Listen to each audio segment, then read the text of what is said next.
அனைவருக்கும் வணக்கம். இந்த நம்ம பார்க்க இருக்கக்கூடிய கவிதை பனைமரம். இது கவிஞர் சு. செல்வகுமாரன் அவர்களால் எழுதப்பட்டது.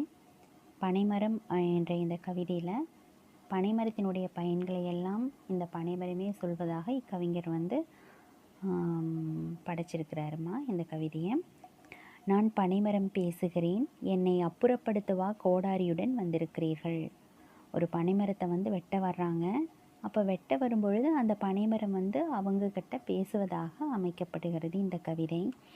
பொதுவாக பார்த்திங்கன்னா இந்த பனைமரம் அப்படிங்கிறது நம்ம தென்னை மரத்தில் எப்படிங்க ஓலையிலிருந்து மட்டை அந்த மரம் அனைத்துமே அந்த இளநீர் அந்த மாதிரி எல்லாமே பயன் தரும். அந்த மாதிரி தான் பனைமரமும் எல்லா பயனையும் நம்மளுக்கு தரும் வகையில் அமைந்திருக்கிறது.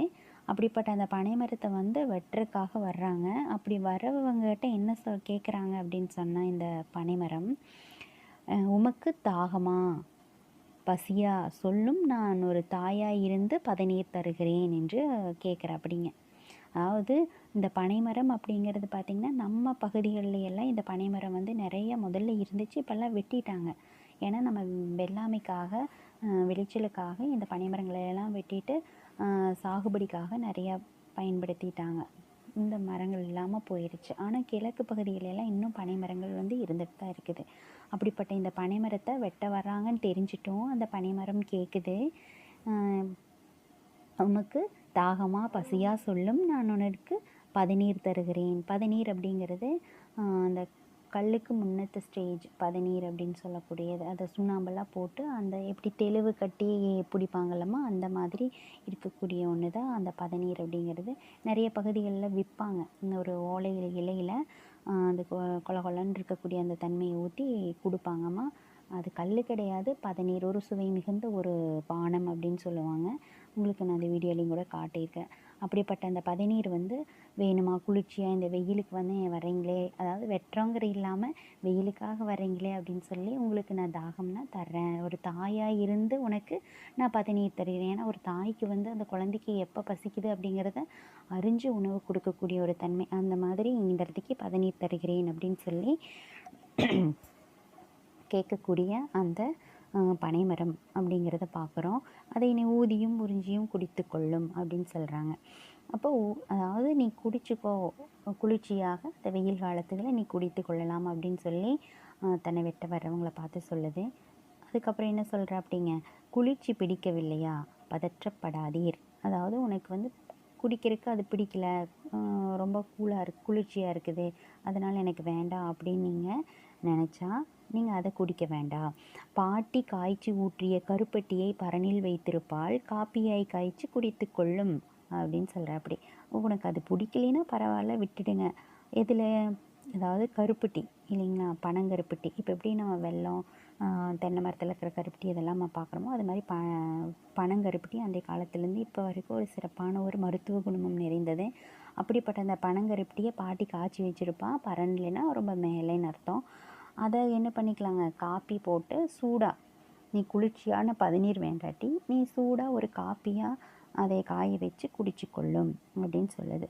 அடுத்தது என்ன சொல்கிறாங்க, நொங்கு தின்பீர்களா எடுத்துக்கொள்ளும்.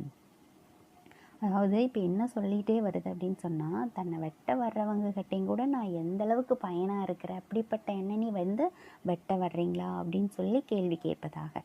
சரிங்களா. அப்போ இந்த இடத்துல காப்பியாக குடிச்சுக்குங்க, அதுவும் பிடிக்கலையா, நொங்கு தின்பீர்களா ஒரு அடுத்த ஸ்டேஜ். அந்த பதநீர்லேருந்து அடுத்த ஸ்டேஜ் பார்த்திங்கன்னா நொங்கு. அந்த நொங்குலேருந்து என்னங்க, 3 கண்ணோட நிறைய நம்ம பார்க்குறோம். காடுகள்லேருந்து இறக்கி அப்படியே நம்ம வெட்டி குடித்தோம்னா ஒரு பெருவரலை வச்சு அப்படியே உறிஞ்சு குடிக்கலாம். அப்படி இல்லைன்னா கடைகளில் அந்த விலையை விற்பாங்கம்மா, அந்த ஊனோடு எடுத்து அதை அப்படியே கடிச்சு கூட சாப்பிட்லாம். அப்படிப்பட்ட நொங்கு தின்பீர்களாக எடுத்துக்கொள்ளும் கண்கள் 3னையும் இன்னும் மும்முகம் மாறவில்லையே. அப்போ என்னங்க, கண்கள் 3 கண்ணோடு இருக்கிற 4 கண்ணோடு இருக்கிற அந்த இளநீர் எடுத்துக்குங்க. அப்போவும் உங்களுடைய தாகம் தீரலையா, அப்போவும் உங்களுக்கு மனசு என்னைய வெட்டுறதுலேருந்து நீங்கலையா அப்படிங்கிற ஒரு ஏக்கத்தோடு அந்த பனைமரம் கேட்பதாக அமைகிறது. இன்னும் முகம் மாறவில்லையோ, உன் கவலை தீர பொறுத்திரும். இன்னும் உனக்கு கவலையாக இருக்குதா, தாகமாக இருக்குதா, உனக்கு அது இன்னும் பசி தீரலைன்னு சொன்னால், உன் பாட்டனும் அப்பனும் குடித்த கள் இதோ பருகிக்கொள்ளும் மகிழ்ந்திரும் அப்படின்னு சொல்லுது. இதற்கே இத்தனை மகிழ்ச்சியா? அடுத்து நான் இதை மட்டும் இல்லை, இளநிக்கு அப்புறமா இளநி மாதிரி இருக்கிற அந்த நொங்குக்கு அப்புறமா நான் அடுத்து என்ன தரேன்னா அப்பனும் பாட்டும். இப்போ வந்து நிறையா மதுபானங்கள்லாம் வந்துருச்சுமா, உடம்புக்கு எடுத்துக்கக்கூடிய வகையில்.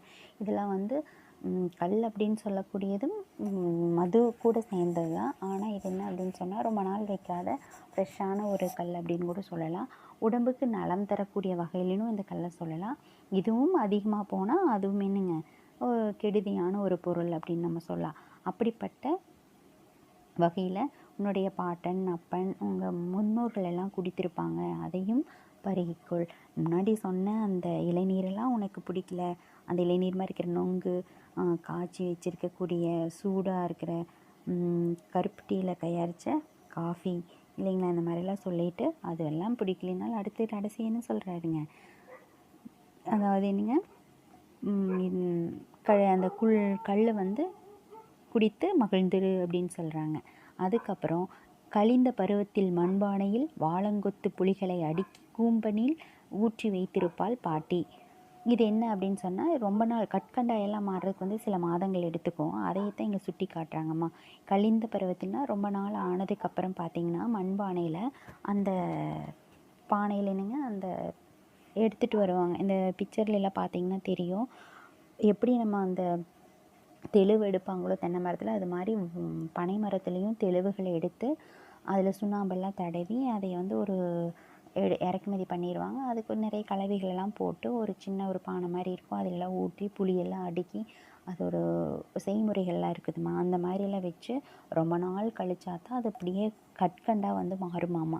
அந்த மாதிரி சில மாதங்கள் வந்து அப்படியே பரனில் வச்சுருப்பாங்க. அது பாட்டிக்கு தெரியாமல் சற்றே உண்டு வா, அப்போது தான் அதாவது பாட்டிக்கு தெரியும். அந்த மாதிரி அவசரமாக எடுக்கிறதுக்கு விட மாட்டாங்க. ரொம்ப நாள் சேகரித்து வச்சா தான் அது முழுமையான ஒரு கற்கண்டாக மாறும். அப்படி இருக்கிறதெல்லாம் அந்த பானையில் தான் போட்டு வச்சுருப்பாங்க. அப்படிப்பட்ட முறையெல்லாம் இன்றைய காலகட்டங்களில் மறைஞ்சு போயிடுச்சுன்னு கூட நம்ம சொல்லலாம். அந்த மாதிரி இருக்கிற நிலையில் இருக்கிற கற்கண்டை எடுத்து சாப்பிட்டு பாரு, அப்போ என்னுடைய மகிமை உனக்கு தெரியும் அப்படின்னு சொல்லி, என்னோட தித்திப்பினுடைய முழுமை உமக்கு நன்றாக புரியும் அப்படின்னு சொல்லுது. அதுக்கப்புறம் பனம்பழம் ஒன்று தருகிறேன். இதெல்லாம் போதில்லையாப்பா, நான் பழம் ஒன்று தர்றேன். பழம்னா என்னங்க, வாழைப்பழம் எப்படி, அது மாதிரி தான் அந்த பழம். தேங்காயோடு முடிச்சிடும், அதில் பழம் வராது. இதில் பனங்கொட்டை பனம்பழமெல்லாம் பார்த்துருப்பீங்க. அந்த மாதிரி பழம் ஒன்று தருகிறேன், வெண்தணலில் போட்டு சுட்டு சாப்பிடும், தேனாய் தித்திக்கும். என்ன சொல்லுதுங்க, அதாவது இந்த பழம் அப்படிங்கிறது முன்னாடி சொன்னதெல்லாம் ஒவ்வொன்றும் அதனுடைய சுவைகளை சுட்டி எல்லாமே இனிப்பானது தாம்மா. அந்த இனிப்பிலையும் அடுத்தது பனம்பழம் அப்படியே மஞ்சள் கலர் மாதிரி மாறிடும். அந்த பனை மரத்தில் இருக்கக்கூடிய அந்த கரையேன்னு இருக்கிற பழம் அப்படியே லைட்டாக மஞ்சளேன்னு அப்படியே மாறிடும். உள்ள தொளிச்சோன்னு வைங்க, மாம்பழம் எப்படி இருக்குமோ அந்த மாதிரியான கலரில் அப்படியே மஞ்சேன்னு இருக்கும். அவ்வளோ அருமையான ஒரு பழமாக அந்த பனம்பழம் இருக்கும். அந்த பழம் ஒன்று தருகிறேன், அதுவும் ரொம்ப சுவையாக இருக்கும். நீங்களாம் வந்து நேரடியாக யாரெல்லாம் உங்களுக்கு காடுகளோ இந்த மாதிரியான ஒரு நல்ல ஒரு பனைமரத்தில் இருக்கக்கூடிய பழங்கள் இதெல்லாம் சாப்பிட்றதுக்குண்டான அனுபவம் கிடைச்சிருக்குதோ உங்களுக்கெல்லாம் தெரியும். கண்டிப்பாக உங்களுக்கு கிடைக்கலனாலும் உங்கள் வீட்டில் கேட்டு பாருங்கள், அவ்வளோ ஒரு சுவையான ஒரு பழமாக இந்த பனம்பழம் இருக்கும் அப்படின்னு பார்க்குறோம். அப்படிப்பட்ட அந்த பனம்பழம் ஒன்று தருகிறேன், அதை அப்படியே சாப்பிட்லாம். வெண்தணலில் அதாவது தீயில சுட்டு சாப்பிட்டா அது அதை விட சுவையாக இருக்கும். அவ்வளோ டேஸ்டான தேன் எப்படி தித்திக்குமோ அந்த மாதிரி இந்த பனம்பழத்தை நீங்கள் சுட்டு சாப்பிடும் பொழுது அவ்வளோ சுவையாக இருக்கும் அப்படின்னு சொல்லி அந்த பனைமரம் வந்து சொல்லுதுங்க. நான் எந்த அளவுக்கு உனக்கு நான் என்னுடைய காயாகி அந்த மரம் வந்ததுக்கப்புறம் மரமாகி காயாகிறதுக்கு முன்னாடியே அந்த பூ விட்டு வரக்கூடிய அந்த ஸ்டேஜ்லேயே அந்த காய் உருவாகுது பார்த்தீங்களா, அப்போவே அந்த பதநீர் உருவாகுது. பதநீர்லேருந்து இப்போ இது வரைக்கும் வந்தாச்சுங்க, பழம் வரைக்கும் வந்தாச்சு. இப்போ பனம்பழத்தையாக இருந்தாலும் அந்த பனம்பழம் வரைக்கும் நீங்கள் வந்து என்ன பண்ணலாங்க, அதைய சாப்பிட்டு அதனுடைய சுவையை உன்னால் உணர முடியும் அப்படின்னு சொல்லி சொல்கிறாப்படி. இங்கே பார்த்திங்கன்னா தெரியும் அந்த பனம்பழம் எத்தகைய மஞ்சேன்னு இருக்கக்கூடிய கலராக மாறி இருக்கிறது. அதை அப்படியே நீங்கள் ஜூஸாக கூட எடுத்து நம்ம சாப்பிட்லாம். அந்த குழந்தைகளெல்லாம் கையில் வச்சுருக்காங்க பார்த்திங்களா, அந்த மாதிரி இருக்கக்கூடிய முறைகளையும் நம்ம பார்க்க முடியுது அப்படின்னு பார்க்கலாம். அந்த மாதிரி இதை சாப்பிட்டு முடிச்சதுக்கப்புறம் என்ன பண்ணுறோம் அப்படின்னு சொன்னால், அந்த கொட்டைன்னு ஒன்று இருக்கும். அந்த எதுங்க பனைமர பழத்தில் இருக்கக்கூடிய ஒரு கொட்டை. அந்த கொட்டையை நீ வீணுன்னு நினச்சி தூக்கியும் போட்டுற வேண்டாம். பனங்கொட்டை அப்படின்னு சொல்லக்கூடியதை நீ தூக்கியும் போட வேண்டாம். ஏன்னா அந்த கொட்டை பயனுள்ள வகையில் இருக்கும் அப்படின்னு சொல்கிறாங்க. ஏன்னா அந்த கொட்டையை புதைச்சி வச்சிட்டோம் அப்படின்னு சொன்னால், தின்றதும் கொட்டை தானே என்று வீசி விடாதீர், கொட்டையை புதைத்து விடும். கொட்டையை போய் நல்லா மண்ணில் தோண்டி எடுத்து நட்டி வச்சிட்டிங்கன்னா, அதுக்கு 4 நாளைக்கு தண்ணி ஊற்றினா போதும், அது பாட்டுக்கு என்ன ஆயிருங்க, ஒரு பெரிய பனைமரமாக உருவாயிரும். பனைமரம் உருவாகிறதுக்கு முன்னாடி இன்னொன்று ஆகும். அந்த கொட்டையை புதைச்சிட்டா அதுக்கப்புறம் என்ன ஆகுங்களாமா, நான் பனங்கிழங்காய் மறுபடியும் உம்மிடத்தில் கிழங்கை கிள்ளி விடவில்லையாயின் வடலியாகி பனையாய் வளர்ந்து நிற்பேன். பனங்கிழங்காய்க்கு என்ன ஆகுதுங்களாமா, கொட்டையை புதைச்சிட்டுனா அது கொஞ்ச நாளில் பனங்கிழங்காக உருவாகும். அந்த பனங்கிழங்கு கூம்பு மாதிரி இருக்குமா, அது நிறைய இப்போ வெளியிலலாம் பார்த்திங்கன்னா டவுன் பகுதியெல்லாம் விற்பாங்க. பனங்கூம்புன்னு சொல்லியே அந்த கூமாச்சியாக இருக்கும். நீங்கள் நான் பிக்சரில் காட்டியிருக்க பாருங்கள். அந்த கூம்பு மாதிரி இருக்கக்கூடிய அந்த பகுதியையும் எடுத்து என்ன பண்ணிக்கலாங்க, அதையும் வேக வச்சு நம்ம சாப்பிட்டு நம்மளுக்கு பயன்படக்கூடிய வகையில் அதை பயன்படுத்திக்கலாம். அதெல்லாமே மருத்துவ குணமும் சொல்லலாங்கம்மா. அந்த மாதிரி இந்த பனம் கிழங்கையும் நீ பயன்படுத்திக்கலாம். அப்படிப்பட்ட அந்த பனங்கிழங்கை கிள்ளி விடவில்லையாயின், பனங்கிழங்கு வேண்டாம் நான் அதையும் கிள்ளலை அப்படின்னு நினச்சி நீ அப்படியே விட்டினா, வடலியாகி, வடலின்னு சொன்னால் இளமை அப்படின்னு அர்த்தம்மா. வடலியாகி பனையாய் வளர்ந்து நிற்பேன். அப்படி என்ன ஆயிடும், அந்த கூம்பை மட்டும் கில்லாமல் அப்படியே விட்டுட்டிங்கன்னா மறுபடியும் ஒரு பனைமரமாக இருக்குண்டான வாய்ப்பை அது ஏற்படுத்திக்குது. இளமையான ஒரு அழகான ஒரு மரமாக நான் நிற்பேன். கவிதை போல அழகாய் உயரமாய் ஓலைகளையும் கழித்து விடாதீர். அடுத்து என்ன சொல்லுதுங்க, அப்படி அழகான ஒரு மரமாக, இளமையான மரமாக நிற்பேன். அது எப்படி கவிதை எப்படி அழகாக இருக்குது, அந்த மாதிரி நான் ஒரு அழகான ஒரு மரமாக நிற்பேன். அதில் இருக்கக்கூடிய ஓலைகளையும் கழித்து விடாதீர். என்னதுங்க ஓலைனா, ஒவ்வொரு ஸ்டெப்பாக போவோம். இப்போ நம்ம கரும்புகள் எல்லாம் பார்த்திங்கன்னா தெரியுமா, கொஞ்சம் கொஞ்சம் கணுவாக இருக்கும். அதே மாதிரி இப்போ தென்னை மரத்துலேயும் அப்படித்தான் கணுவணும். ஒவ்வொரு ஓலை பிரிஞ்சு வரும். அப்போது ஓலை மட்டை, இப்போ நம்ம வெயில் காலமான மட்டை விழுகுது பார்த்திங்களா, அப்போ அது மட்டை தானாக விழுகும். சின்ன பருவங்கள் இருக்கையில் அந்த மட்டைகள்லாம் விழுகாதுக்கு முன்னாடி, ஏன்னா நிலத்துலேருந்து அப்படின்னு வளருது. இப்போ கொஞ்சம் கொஞ்சம் பருவத்தில் என்ன ஒன்று தென்னை மரத்துலையெல்லாம் நம்மளுக்கு தெரிஞ்ச மரம்னா நீங்கள் பனை மரமெல்லாம் பார்த்துருக்க வாய்ப்பு இல்லை, அதனால் சொல்கிறேன். கரும்பு பார்க்கலாம், அதுவும் கணுவாக சாப்பிட்ற மிளங்க கரும்பு, அந்த கணுவாக இருக்கும். ஒரு இன்ச்சு அப்படிங்கிற அகலத்தில் என்ன இருக்குன்னா ஒவ்வொரு இலை பிரியும். அந்த மாதிரி தான் நம்ம தென்னை மரத்துலேயும் பனை மரத்துலேயும் இலைகள் பிரியும். அது ஒரு ஸ்டேஜ் வரைக்கும் நம்ம என்ன பண்ணுறோம், வெட்டி விட்டுருவோம். அந்த மாதிரி இருக்கிற இடங்களில் வெட்டுற ஓலை சரிங்களா, அந்த ஓலையை நம்ம என்ன பண்ணுவோம், தென்னை ஓலையாக இருந்தால் சீமாரி கிழிக்க இல்லைங்களா, தடுக்கு பின்ன அந்த மாதிரியெல்லாம் பயன்படுத்துவோம். அதே மாதிரி தடுக்கு பின்னி என்ன பண்ணிக்கிறோமுங்க, அதை சாலை வேயறக்கு இந்த மாதிரியான வேலைகளுக்கெல்லாம் நம்ம பயன்படுத்திக்கிறோம். படுத்துக்கிறலாம், அந்த மாதிரியெல்லாம் நிறையா குடிசை வீடுகள் கட்டக்கெல்லாம் பயன்படுத்தணும் தென்னை மரத்தில். அதே மாதிரி இங்கே என்ன சொல்கிறாங்க, ஓலைகளையும் கழித்து விடாதீர். இந்த பனை மரத்தில் வர ஓலையை நீ பின்னவல்ல வேண்டியதில்லை. அதில் இருக்கக்கூடிய அந்த ஓலையை அப்படியே என்ன பண்ணிக்கலாங்க, அந்த குடிசை வேய்வதற்கு அதை அப்படியே பயன்படுத்திக்கக்கூடிய ஒரு சூழலை அந்த ஓலை வைத்திருக்குது தன்னகத்தை சரிங்களா. ஏன்னா அந்தளவுக்கு அவ்வளோ அகலமாகவும் இருக்கும். நீங்கள் ஒன்றுக்கு மேலே ஒன்று அப்படியே அடிக்கடிக்கு வச்சு நம்ம கட்டிட்டோம் அப்படின்னு சொன்னால் அழகாக ஒரு குடிசை வேய்ந்து விடலாம். நிறைய அன்றைய காலகட்டங்களில் ஒரு வருஷம் 2 வருஷத்துக்கு பக்கம் அந்த ஓலை அப்படியே இருக்குமா. சைடு மேலே எல்லா பகுதியுமே பார்த்திங்கன்னா அந்த பனை ஓலையை வச்சே அது பனங்கருக்கு இருக்கும். ஆனால் அதையெல்லாம் வெட்டும் பொழுதெல்லாம் கருக்குனாவே பதமாக இருக்குமா. இப்போ கருவால் அப்படின்னு சொன்னால் வெட்டுற மாதிரியான ஒரு பகுதி, அதுதான் கருக்கு அப்படின்னு சொல்கிறோம்.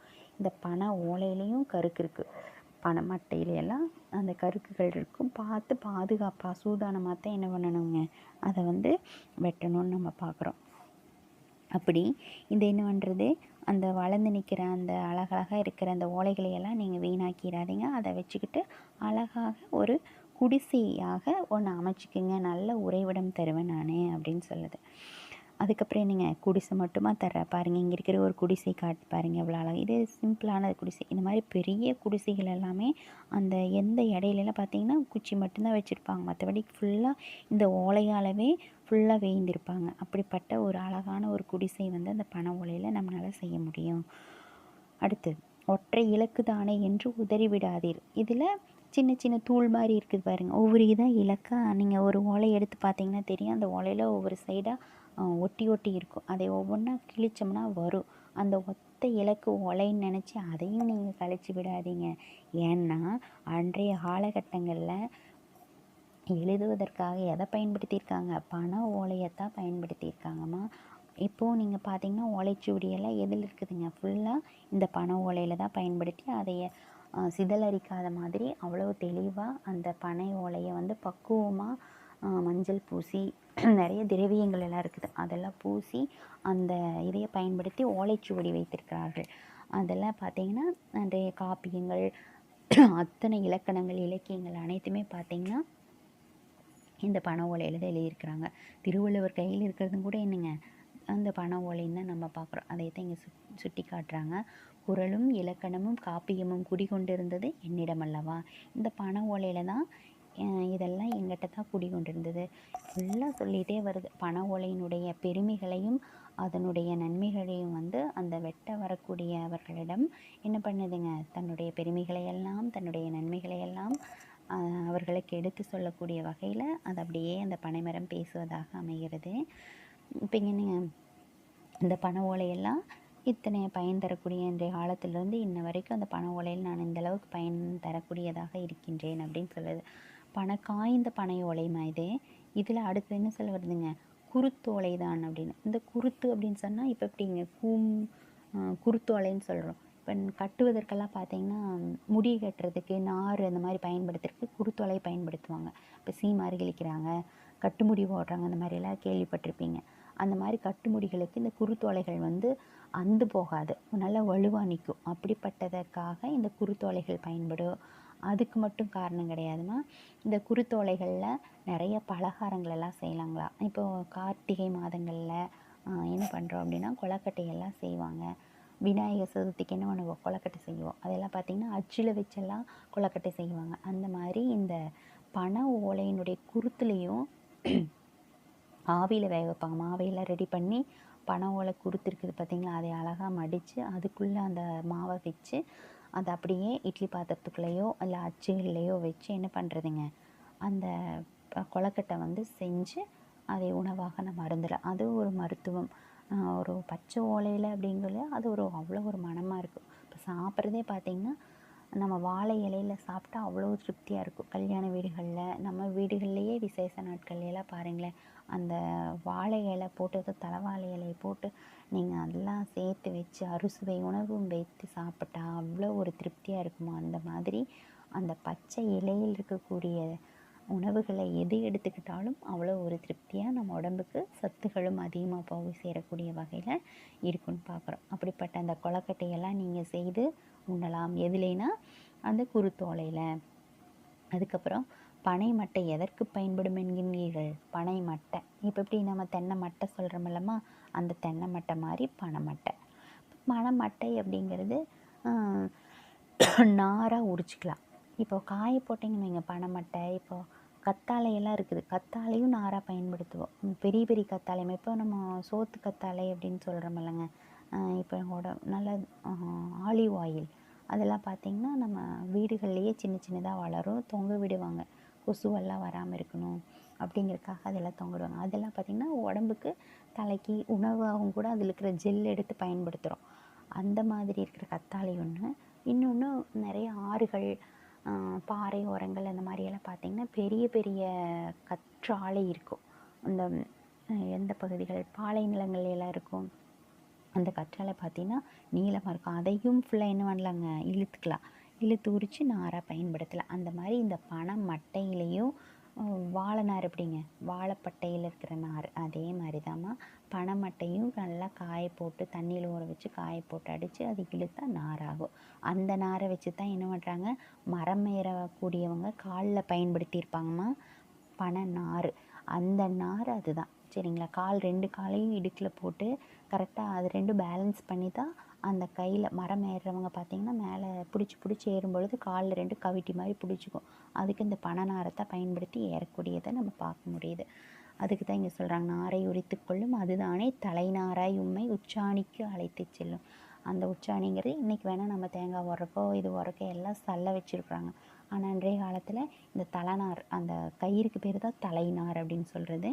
அந்த தலைநாரை வச்சுக்கிட்டு தான் என்ன பண்ணுறோங்க, அவ்வளோ உயரத்துக்கும் செல்லக்கூடிய வகைக்கு அதை பயன்படுத்தி செல்லுது அப்படின்னு சொல்லி இந்த பனை நாரை சொல்கிறாங்க. அடுத்தது, இதுவும் தேவையில்லை என்கிறீரா, சரி விடும். இதுக்கும் பயன்படுத்தலை, நான்லாம் தேங்காய் வர்றதில்லை இப்போ எனக்கு வேண்டாம் அப்படின்னு நீங்கள் நினச்சாலுமே வேண்டாம், விடுங்க. ஒரு நார்க்கட்டில் செய்து படுத்துக்கொள்ளும். என்னங்க, ஒரு நார்க்கட்டில் இப்போ யார் அந்த மாதிரியெல்லாம் பயன்படுத்துகிறோம் கிடையாது. ஆனால் இன்னும் அந்த வழக்கங்கள் இன்னும் இருந்துட்டு தான் இருக்குது. ஒரு அழகான ஒரு நார்க்கட்டில் செஞ்சு படுத்துக்குங்க, இதமாய் தூங்கி கொள்ளலாம். இப்போ என்னங்க, நல்லா அழகாக படுத்து நல்லா தூங்கி கொள்ளலாம் அந்த நார்க்கட்டில். இப்போ இது வரைக்கும் என்னங்க, இது மட்டும் கிடையாதுமா, நார்க்கட்டில் படுத்து கொள்வது மட்டும் இல்லை, நிறையா பாய்கள் செய்யலாம் இந்த நாரில், நிறைய பொம்மைகள் செய்யலாம், நிறைய வீட்டுக்கு தேவையான ஜாமான பொருள்கள் எல்லாமே இந்த நார்னால் செய்கிறோம். விசிறி செய்யலாம். இந்த மாதிரி நிறைய இந்த நாரால் செய்யக்கூடிய வகைகளெல்லாம் நம்ம பார்க்குறோம். இந்த குடிசை தொழிலில் பார்த்திங்கன்னா நிறைய இந்த நாரை வச்சு, பனை ஓலை வச்சு, பனை மரத்தை வச்சு, மட்டையை வச்சு, இந்த மாதிரி நிறைய பொருள்கள் எல்லாம் இதனால் பயன்படக்கூடியதை நம்ம பார்க்குறோம். நம்மளுக்கும் பயன் தரும் வகையில் இத்தனை விஷயங்களையும் இந்த பனைமரம் நான் உனக்கு கொடுக்குறேன், என்னை வா நீ வெட்ட வர்ற அப்படின்னு சொல்லி ஒரு அனுதாபமாக கேட்கக்கூடிய வகையில் என்னை வெட்ட வந்தவங்களுக்கும் நான் இத்தனை பயன் தருகிறேனே அப்படின்னு சொல்லி அதை தன்னை பெருமையாகவும் தன்னுடைய